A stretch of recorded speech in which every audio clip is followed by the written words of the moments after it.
Vamos a comenzar. Bienvenidos todos, muchas gracias por acompañarnos en este día, este fresco día, que en Valladolid últimamente hace mucho fresco. Es el ruido a la que venía gente. Como digo, lo primero sería daros las gracias por acompañarnos en este día, que es una presentación del libro que nos trae hoy, que es Operación Rata Escarlata, de Víctor M. del Pozo. A mí personalmente me hace mucha ilusión acompañarle, ya que... Bueno, venía a presentaros, pero creo que ya os habéis presentado. Pasa, por favor. Nunca es tarde lo que estamos empezando, te lo agradezco. Estábamos hablando, precisamente estábamos agradeciendo a la gente que ha venido y a Oletum por esta oportunidad y acogernos como una casa de cultura que es. Ya os dejo. Ya. Pero no, por favor. No, que no había empezado. No había Sí, empezado. bueno, pero vamos, que iba a decir quiénes eran, o sea que no voy a decir ya mucho más. Estaba dando unos minutos de cortesía. Sí. Pues nada, muchas gracias. Y sí, hoy tenemos la presentación del último libro de Víctor, Operación Rata Escarlata. Y la acompaña en la mesa el editor del libro, que le he apuntado porque luego no se me olvide, José Luis Pastorilla. Y no voy a decir nada más, pero os he oído que ya habíais empezado, pues todo vuestro. Muchas gracias. Muchas gracias. Pues como decíamos, gracias a todos, sobre todo gracias a Oletum, una cosa que a mí me gusta siempre decir, que decimos y valoramos mucho los parques como los pulmones de las ciudades, pero las librerías y las bibliotecas, pues para nosotros que nos movemos en este mundillo, serían posiblemente el cerebro o tal vez el corazón. Entonces, estar en un sitio como este, con una buena compañía, siempre he querido además, bueno, lo contaremos, yo siempre he querido publicarle y por fin le he engañado, pues para mí es doble alegría. Entonces, es una persona muy aplicada, lo vais a ver ahora, muchos le conocéis, se ha traído un montón de cosas que leer. Yo vengo con la nota ciega a gatos, pero bueno, vamos a dejarle un poco de espacio, que este es tu tema. Estás todos los días hablando con gente, veamos, son un poco más mayores que los que sueles tener. Bueno, Pero por ahí anda la cosa, ¿eh? Por ahí anda la cosa. Pues te dejo que un poco más puedo decir de él. Bueno, te digo, Bueno, le conocéis y vamos a conocerle más. Tengo la impresión de que el micrófono no se oye demasiado, o no sé si es que el mío... Sí, puede acérquese, pero... Bien, lo primero, muchísimas gracias a todos por venir a esta presentación de Operación Rata Escarlata. Es una presentación un poco tardía, porque el libro salió al mercado en diciembre, aprovechando la campaña navideña, pero también es verdad que desde entonces hasta ahora, que han pasado un par de meses, no ha habido tiempo, no ha habido ocasión de hacerle al libro una presentación oficial, una bienvenida al mundo, porque es que traer un libro al mundo es un alumbramiento. Vamos a empezar con lo importante. Operación Rata Escarlata, ¿de qué trata? ¿De qué va la novela? Estamos hablando de una novela ambientada en Valladolid, durante la Guerra Civil Española, en la que tenemos dos espías republicanos. Por un lado tenemos a Victoria. Victoria es una mujer a la que sorprenden en Santander, pues eso, haciendo labores para la República, y la expulsan de la ciudad, la destierran, y en su destierro se marcha para Valladolid. Allí la República la pone al mando de una pensión, que es un poco de tapadillo para que pueda seguir trabajando en misiones encubiertas para la República. Por otro lado tenemos a Gregorio. Gregorio es un maestro en Guernica. Evidentemente todos sabéis lo que sucedió en Guernica durante la Guerra Civil. Tras el bombardeo de la ciudad, su mujer fallece y el hombre se ve obligado a huir con sus hijos de Guernica y acaba en Valladolid. Allí se juntan, los dos acaban, se juntan Gregorio, se juntan Victoria, los dos acaban trabajando juntos como dos espías republicanos, y la República les asigna una misión que puede cambiar el curso de la guerra y de la historia entera, porque les asigna la misión de matar a Franco. Y de eso va el libro. Creo que con esto he captado vuestra atención. Ya sabéis que los que me conocéis, los que habéis leído otras de mis novelas, los que me seguís en redes sociales, y los que no, pues os lo digo ahora, me encanta y acostumbro siempre a tejer dos historias, coger una historia del pasado y unirla con una historia que transcurre en la actualidad, en el presente. En este caso no podía ser menos.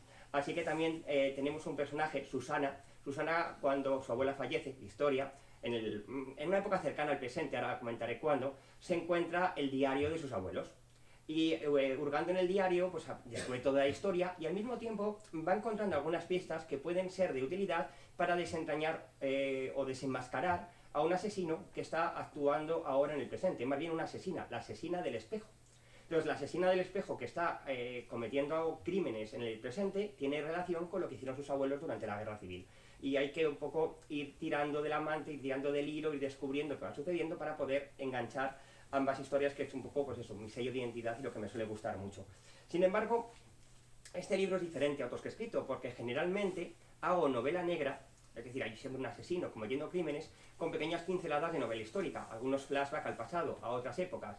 En este libro, en esta ocasión, le he dado la vuelta y lo que he hecho es una novela histórica.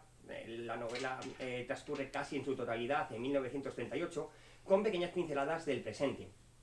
Tal es la cosa que inicialmente lo único que iba a haber en el presente era el prólogo, con la muerte de Victoria, ya mayor, y el epílogo, donde se ve el entierro, y ya está, era como un poco el principio de despedida de la historia, y se acabó, y todo iba a transcurrir en el pasado, durante la Guerra Civil Española.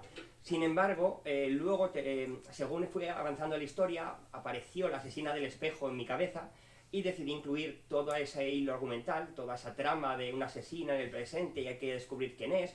Y me gustó porque lo hace fiel a mi estilo de entremezclar dos historias e intentar unirlas, y que no podía ser de otra manera, tenía que ser así, y al final pues la historia surgió sola. Lo que ocurre que, como decía, no es el presente exacto. Por coherencia, por intentar ser fiel a las cifras, no puede ser el presente. Dos espías republicanos no pueden morir en la actualidad, que tendrían 120 años.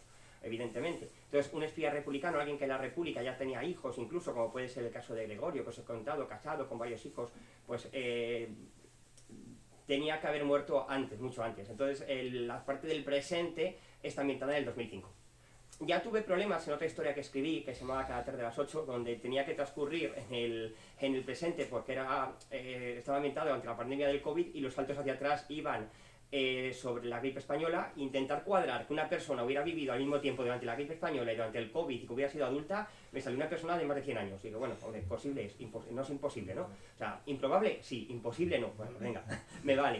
En este caso he sido mucho más coherente y he mantenido, pues eso, el 2005 como el año donde transcurre toda la obra.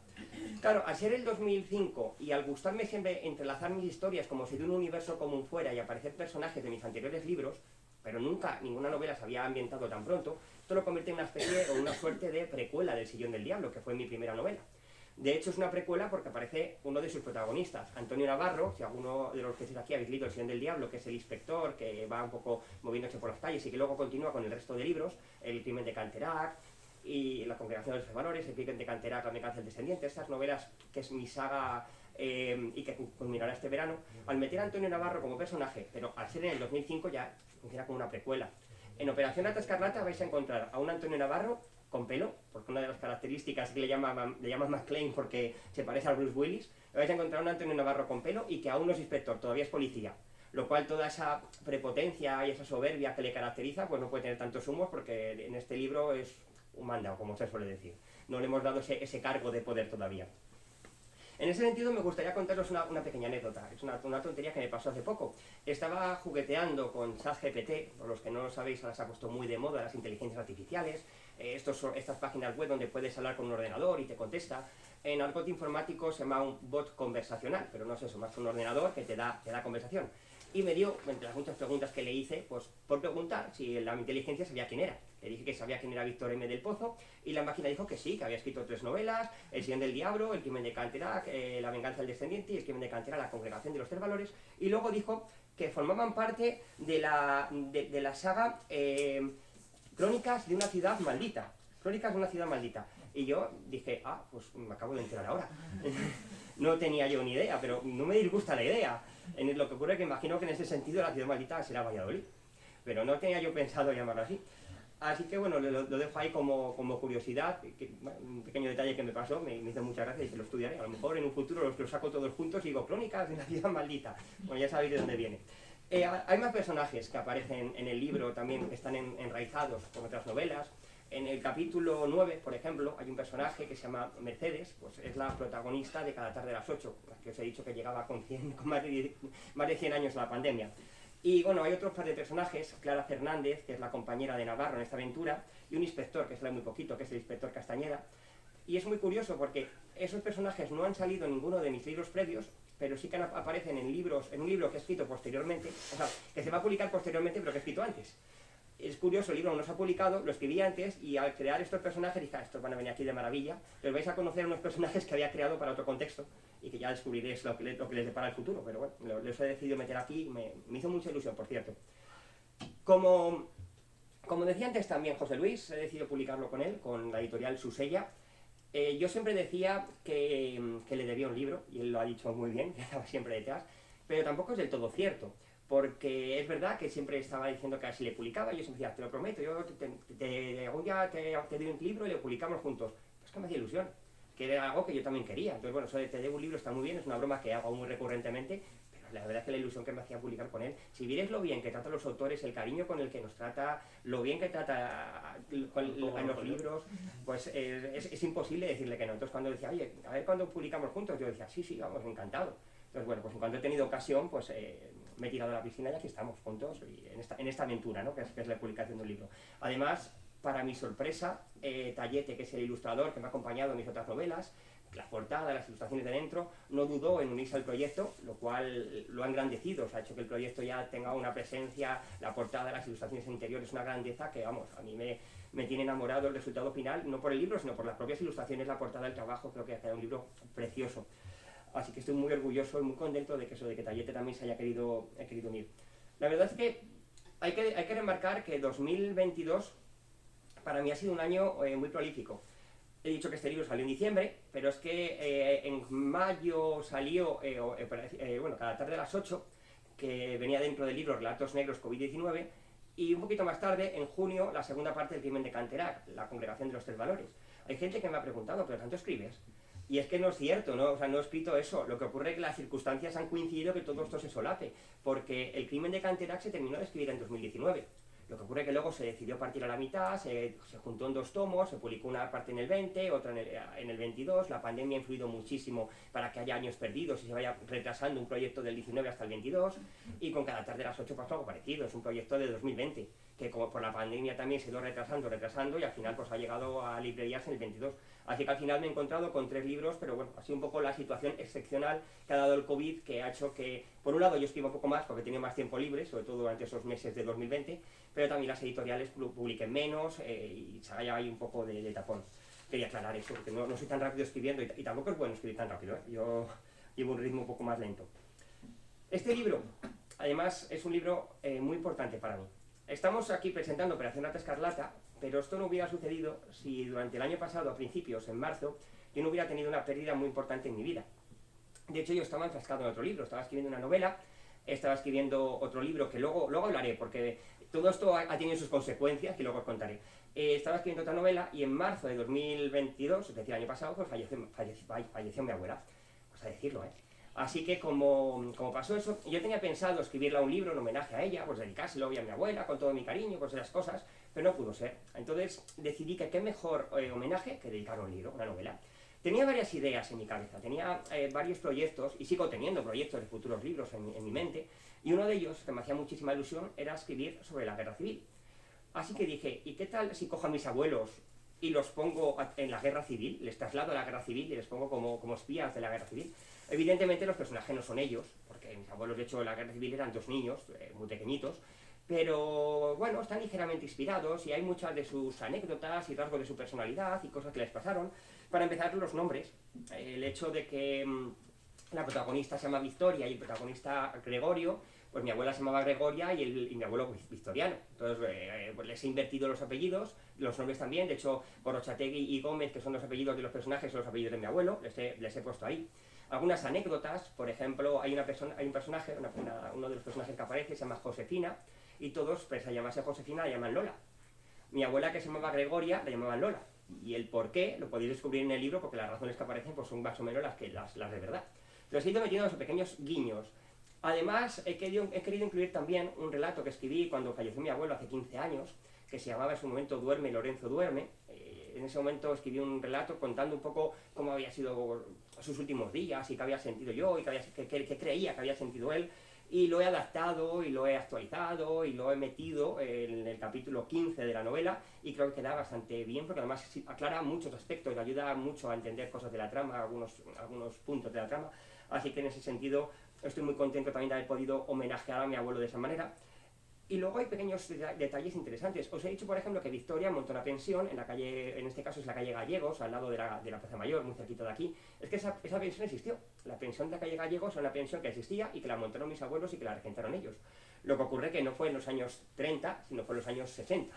Lo he cambiado de época, la he cambiado de lugar.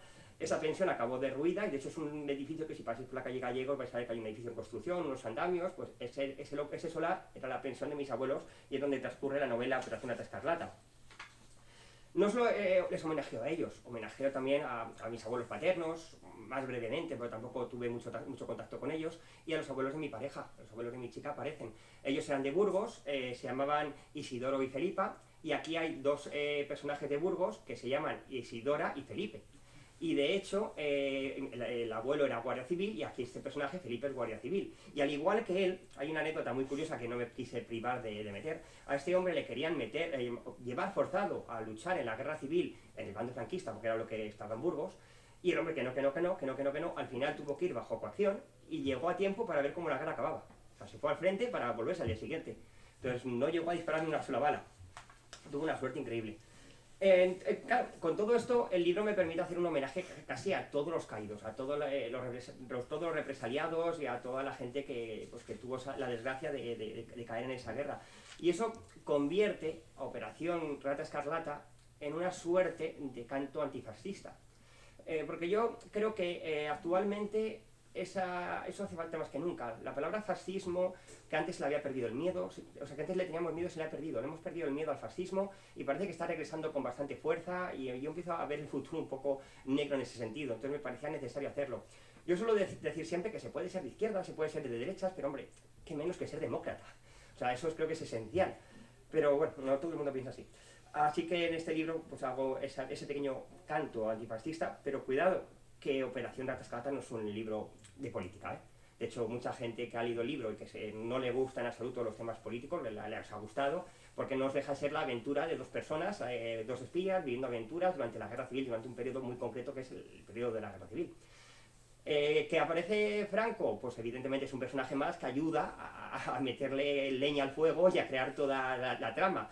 Que hay una serie de contexto de fondo, de trasfondo histórico en la Guerra Civil, bueno, podría haber elegido cualquier otro trasfondo. De hecho, en otras novelas he elegido otros trasfondos. En El crimen de Canterac hay los condes de la Oliva y, por cierto, también genero en torno a ellos una falsa leyenda y creo un montón de hechos que no son reales y que lo aviso al principio porque lo novelo. En este caso es igual, claro, creo unos personajes y les pongo a circular y uno de ellos pues sí, es Franco y hay que acabar con él, pero no es más que una novela, ¿vale? No tiene un interés, no es un libro político ni nada por el estilo. De hecho, el libro, lo que me gusta hacer siempre es ambientar la novela, eso sí que lo busco. No es un libro político, pero sí es un libro homenaje a Valladolid, porque me gusta siempre hablar de Valladolid en mis novelas. Y en este libro lo hago. Porque Valladolid, como dije en una charla que di en Fuensaldaña el año pasado, es una protagonista del libro. Y como protagonista del libro le dedico El crimen de Canterac, le dedico El sillón del diablo, le dedico Cada tarde a las 8, pero en cada libro hago un Valladolid diferente. No es el mismo el Valladolid de la pandemia, de la gripe española de 1918, que el Valladolid de los Austrias de 1550, que el Valladolid del ferrocarril de 1908, son diferentes versiones. Y en este caso, como os decía también hace un momento, me hacía mucha ilusión escribir sobre Valladolid de la Guerra Civil, el Valladolid del 38, porque muy poquitas veces, a ver, como Valladolid fue el territorio nacional desde el mismo día de la sublevación, pues casi nadie se ha molestado en hablar de él. Sí que hay trabajo, sí que se ha hablado, pero no solemos verlo tan frecuentemente. Entonces me hacía ilusión dedicar este libro a ese Valladolid, ¿no? Al Valladolid de la Guerra Civil.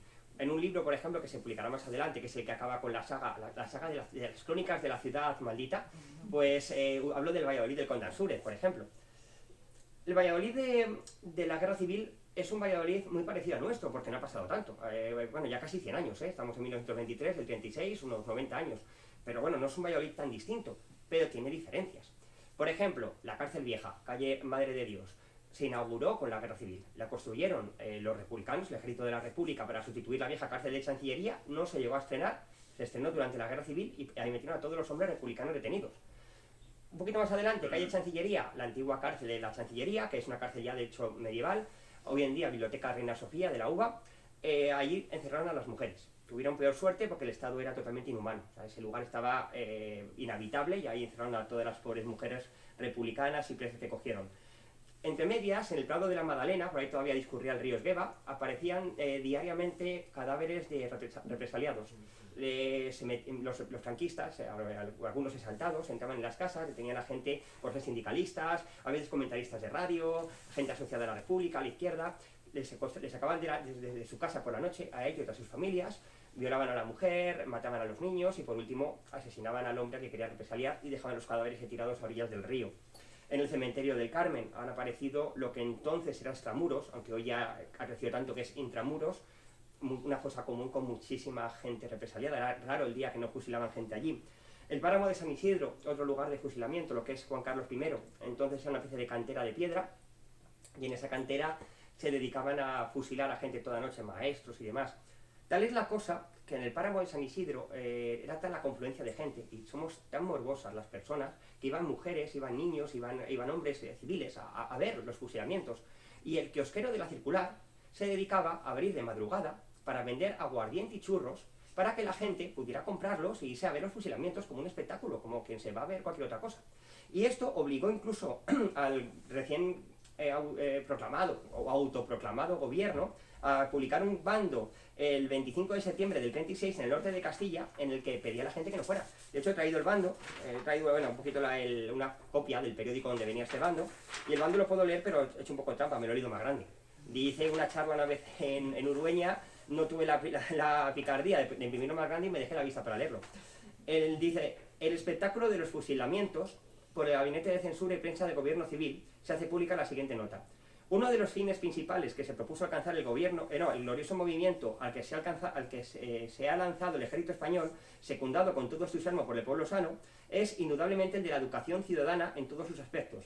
Y uno de estos es la nobleza de sentimientos y la generosidad para con el vencido. Con generosidad cuando estaban fusilando.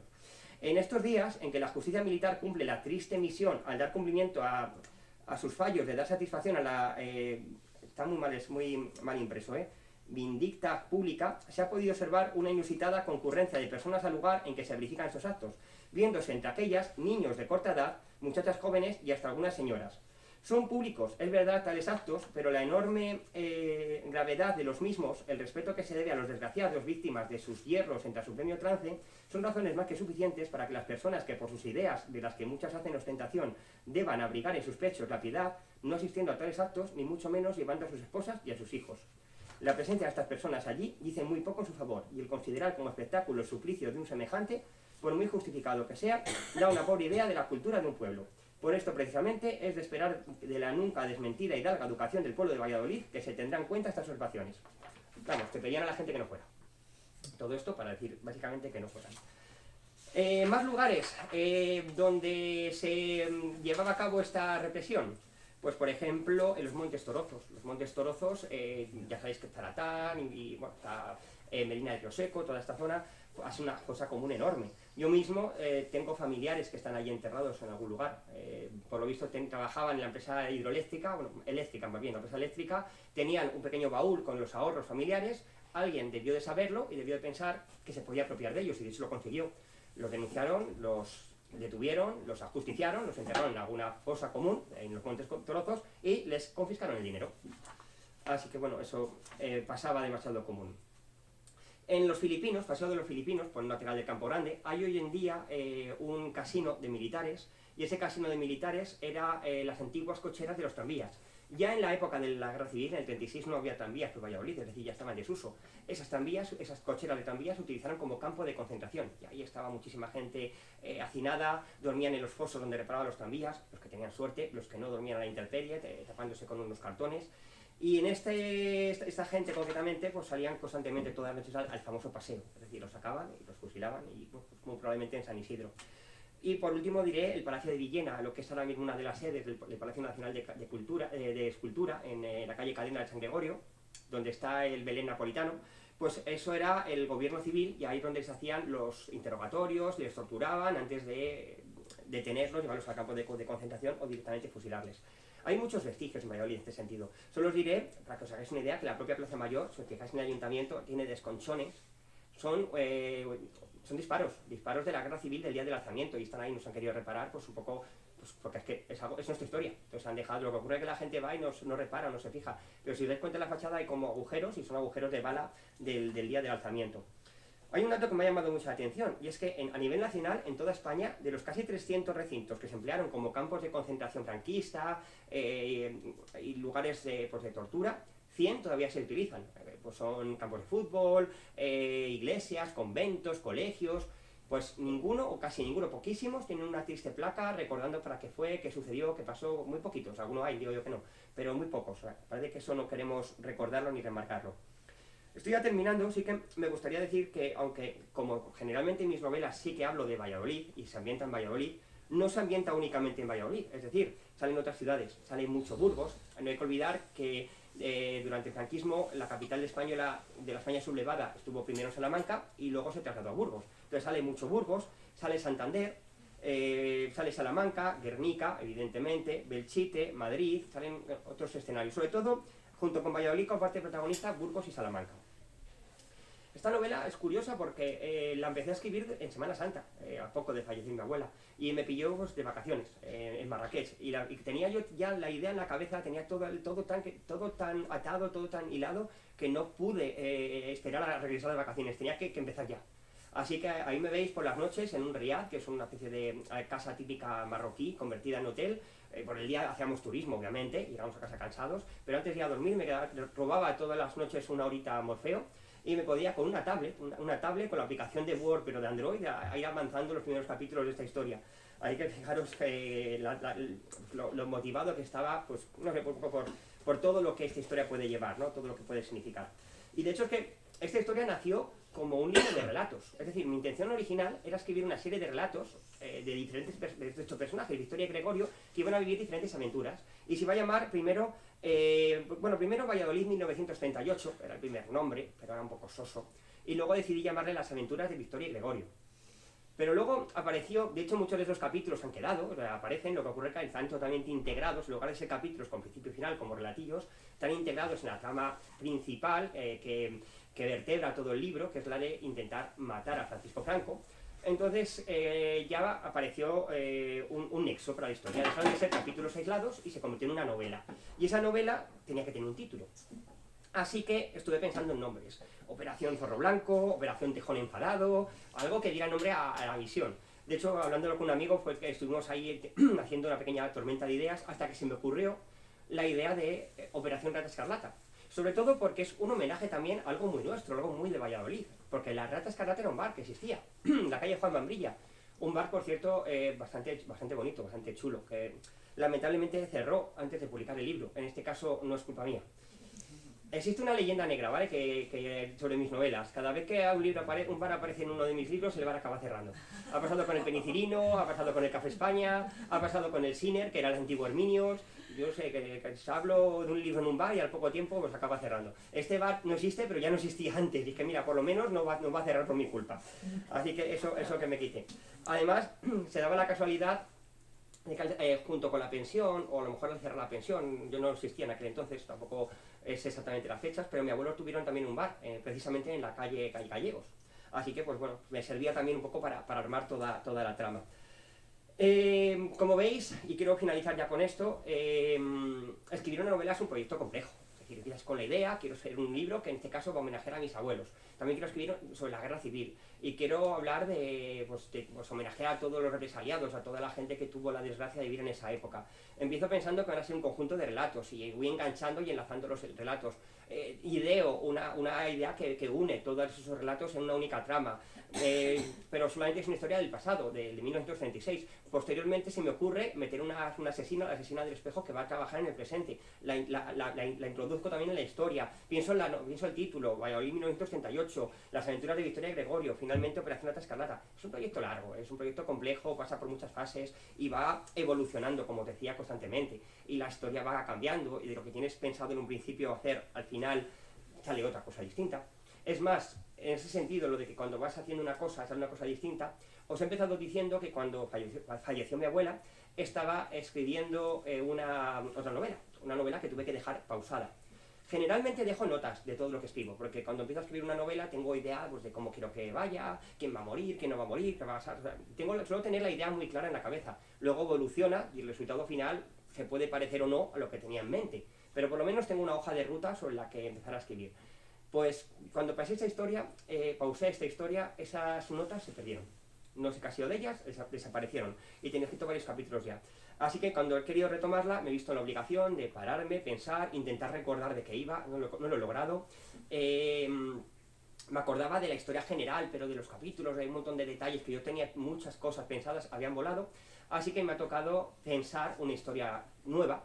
Y bueno, pues cuando vea la luz dentro de unos años, la historia estará mismo sobre la mitad, menos, llevará un tercio, la historia ha ido avanzando, pero bueno, ha continuado, no se ha desechado y va por bastante buen camino, quiero creer. Pero cuando algún día llegue a la luz, a lo mejor lo digo, esta historia no iba a ser así, iba a ser de otra manera, pero no lo recuerdo. Así que bueno, es una cosa curiosa que ha sucedido. Y bueno, no me enrollo más, muchísimas gracias por venir, gracias por estar aquí. Pero no sé si José Luis ahora me querrá hacer algunas preguntas. También vosotros tendréis la oportunidad de preguntarme lo que queráis, porque es lo bueno, ¿no? Poder charlar con el autor, poder preguntarme cualquier duda que tengáis, cualquier duda que os haya podido dejar, porque he hablado de muchas cosas y a lo mejor de alguna de las que he hablado pues os he dejado con la duda o queréis averiguar cualquier cosa, me podéis preguntar lo que queráis. Y bueno, pues al final, cuando terminemos, si alguien quiere llevarse un ejemplar de Operación Rata Escarlata firmado, pues es la ocasión perfecta, porque estoy aquí para firmarlo. Así que muchas gracias.